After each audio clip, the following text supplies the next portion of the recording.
Trekking করে করে এত দূর উঠে গেছি। পুরো লেপচা জগতের এই পাইন ফরেস্টটা বেশি দিন হয়নি, বছরখানেক হলো এটা হয়েছে আর কি। এখানে টিকিট কেটে ঢুকতে হয়, মানে ছবি টবি তোলা একটু এগুলোর জন্যই এটা করেছে। কিন্তু বেশ সুন্দর, একদম সেরেন বিউটিটা অপূর্ব অপূর্ব।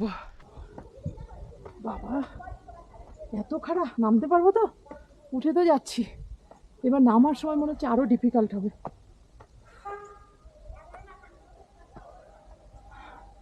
বাপরে বাপ,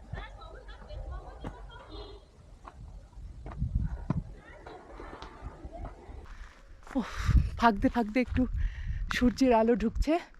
এই হট, আজকে প্রচণ্ড গরম, শিলিগুড়িতে পর্যন্ত লুয়ের মতো হাওয়া বইছে, তার মধ্যে এখানটা কি সুন্দর একটা ঠান্ডা, একদম এসির মতো সুন্দর একটা কুল কুল ঠান্ডা।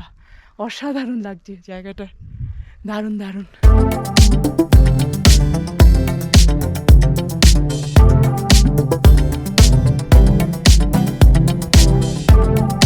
কি কেমন লাগছে পাইনের জঙ্গল? এখানকার অল্টিটিউড ৬,৯৫৬ ফিট, মানে প্রায় ৭,০০০ ফিটের মতো।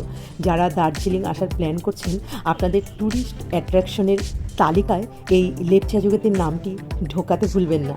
এই লেপচা জগতে অনেক হোমস্টে রয়েছে, ইচ্ছে করলে এখানে থাকতেও পারেন। এখানকার এই যে সারি সারি পাইন গাছ, আলো আধারের সংমিশ্রণ ভীষণ আকর্ষণ করে আমাকে।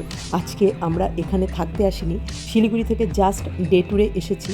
এখানে 20 রুপিস দিয়ে টিকিট কেটে ভেতরে ঢুকে ট্রেকিং করছি, আর পাহাড়ের সুন্দর একটি ভাইবসকে নিজের মধ্যে ফিল করার চেষ্টা করছি।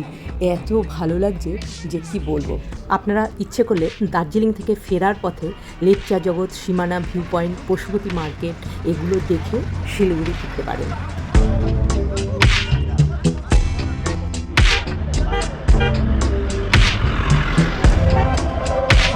এই যে রোডটা সামনে দেখছেন, এই রোডটাই কিন্তু সোজা চলে গেছে মিরিকের দিকে। মানে আপনারা পশুপতি, সীমানা ভিউ পয়েন্ট সব কিছু দেখেই কিন্তু মিরিকে যেতে পারেন। এখানে রাস্তার পাশে কিছু দোকানও পাবেন। এই সব দোকানগুলোতে মোমো, চাউমিন, চা, কফি এগুলো সবই পাবেন। চা খেয়েছো? আমার চা, আমার চা দাও। আমার চা क्या खिलाएंगे? चाय क्या चाहिए? फ्लाक्स का चाहिए? তুমি না, আমি খেয়েছি। আচ্ছা নি, অন্য কিছু খাও। তুমি না मोमो खाइए। मोमो खाओ। अच्छा देखा तो मोमो कैसा है जरा। अच्छा अच्छा, काउंटर भी बन रहा है। लड़की रखते हैं। हाँ, और भाई ये मोमो